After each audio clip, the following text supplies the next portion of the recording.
नमस्कार दोस्तों, स्वागत है सौर भारत में। मैं हूं आपके साथ अमित खत्री। बताते चले कि बिहार में विधानसभा चुनाव की तैयारियां शुरू हो चुकी है।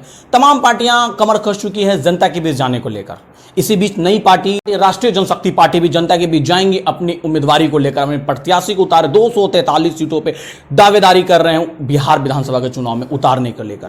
क्या कुछ पूरे मुद्दे होंगे, क्या कुछ इसमें रणनीतियां होंगी, आइए हम उनके राष्ट्रीय अध्यक्ष से आपको रूबरू कराते हैं, संजय सिवाल से। क्या कुछ उनके मुख्य मुद्दे होंगे सर बिहार में विधानसभा चुनाव में? सर क्या कुछ मुद्दे होंगे सर? देखिए, सबसे बड़ा मुद्दा तो बिहार में विकास है, क्योंकि आज जो बिहार में पिछड़ेपन का कारण है वो यहाँ पर जातिवाद है, जिससे जातिवाद के चक्कर में पड़ के लोग गलत कैंडिडेटों को चुन लेते हैं और वो फिर विकास से वंचित रह जाते हैं।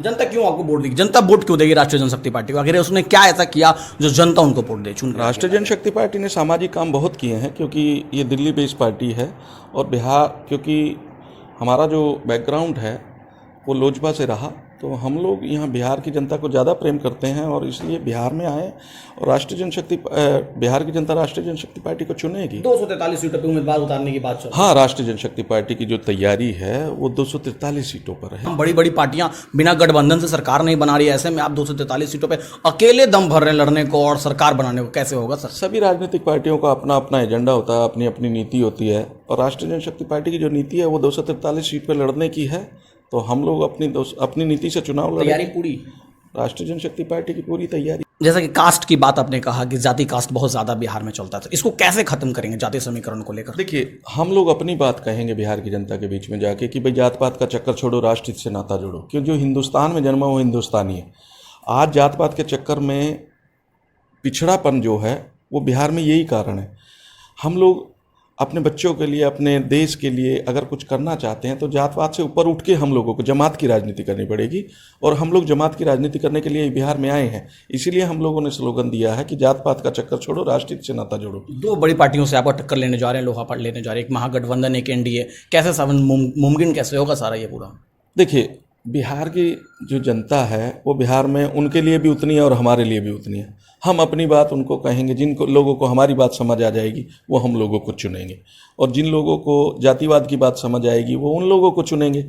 तो जो विकास चाहता है वो राष्ट्रीय जनशक्ति पार्टी के साथ आएगा, जो जातवाद से ऊपर उठ के बात करना चाहता है वो राष्ट्रीय जनशक्ति पार्टी के साथ आएगा। पूरा मुद्दा क्या होगा? विकास, रोजगार, देखिए जो बिहार में ना मिल पाया लोगों को। हर मूलभूत जो सुविधाएं हैं, रोटी कपड़ा और मकान, लेकिन उसके साथ में आदमी को स्वास्थ्य चाहिए और यहाँ स्वास्थ्य की जो वो हैं, यहाँ पर जो योजनाएं हैं वो सिर्फ कागजों पे हैं और यहाँ आप जाके देखेंगे हॉस्पिटल में ना डॉक्टर हैं, ना नर्सें हैं, ना दवाइयाँ हैं, ना बेड हैं, सिर्फ नाम है। आज कोरोना काल में आपने देखा कि बिहार में सबसे ज़्यादा बुरा हाल रहा, तो स्वास्थ्य सेवाओं को दुरुस्त करना यहाँ सबसे ज़्यादा जरूरी है। यहाँ की बेरोजगारी को आज बिहार का युवा प्लान करता है दूसरे राज्यों में जाने के लिए। क्यों? क्योंकि उसके पेट में जो आग लगी है उसको परिवार के पेट की आग बुझानी है। अब बिहार में तो लोग, सरकार ने रोजगार मुहैया कराए नहीं, तो वो अपने परिवार को, अपने बच्चों को, अपने परिवार को पालने के लिए अन्य राज्यों में पलायन करता है। जिस भी अन्य प्रदेश में जाता है तो उनको वहाँ अपमान भी सहना पड़ता है कि आ गए हैं बिहारी कह के उनको अपमानित किया जाता है। तो हम लोगों की ये सोच है कि क्यों ना, अगर देश में सरकारें चलती हैं, राज्यों में सरकारें चलती हैं, तो वो रोजगार मुहैया बिहार में क्यों नहीं हो सकता जब अन्य प्रदेशों में होता है। तो आज पंजाब में चले जाइए, हरियाणा में चले जाइए, अन्य किसी भी प्रदेश में चले जाइए, या तो देश आज़ाद होने के बाद बिहार में सरकार नहीं बनी तब तो हम मानते हैं कि भाई बिहार में सरकार नहीं है, ये पिछड़ापन का कारण है।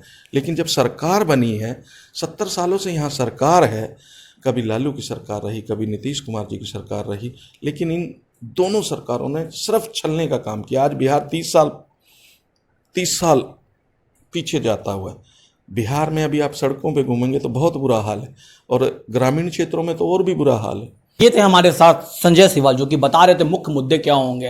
रोजगार, शिक्षा, व्यापार और बेरोजगारी, ये जो जिस तरह से बिहार जूझ रहा है पिछले 30 सालों से, इस 30 सालों के साम्राज्य को ध्वस्त करने का काम करेगी राष्ट्रीय जनशक्ति पार्टी। अपने सहयोगी के साथ मैं हूं अमित खत्री, सौर Bharat news, Patna. Gold jewellery, diamond jewellery, platinum jewellery, silver और स्टोन्स की एक संपूर्ण रेंज। जगमोहन लाल शिवरतन लाल ज्वेलर्स, पटना सिटी चौक, पटना। कुमार होम्स आए और LCD TV, fridge, AC, washing machine, अलमीरा, बेड, सोफा और डाइनिंग टेबल जैसे ढेर सारे प्रोडक्ट्स आपको मिलेंगे सर कुमार होम्स, गुरु गोविंद सिंह पथ, चौक, पटना सिटी।